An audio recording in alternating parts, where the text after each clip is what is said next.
Good afternoon. My name is Delia Garza, and I was appointed by Councilman Martinez to the Charter Revision Committee that recommended a 10-1 plan to this council.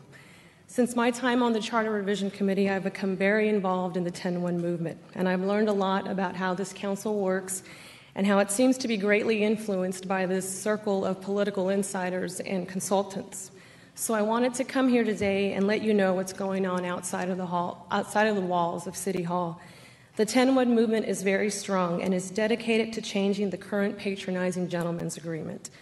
We've collected over 24,000 signatures, and that number keeps growing, and the 10-1 measure will be on the November ballot. The 10-1 plan has been endorsed by very large and influential groups, to name a few: the League of Women Voters, the Austin Neighborhoods Council, the Austin Police Association, and the Austin Fire Association. There is a very organized public education campaign that I have been a part of, along with other people. I've spoken to groups from Southeast Austin to Northwest Austin, to very welcome receptions.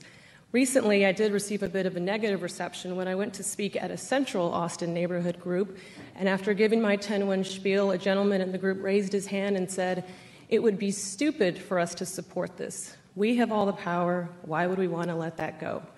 And he's absolutely right, and I don't think that I have to explain to this council why it's not fair that a particular part of Austin is able to control this city and is able to control this council. Furthermore, any attempt by this council to put an opposing measure on the November ballot will just be seen as an attempt to sabotage change and an endorsement to hold on to the current patronizing gentleman's agreement.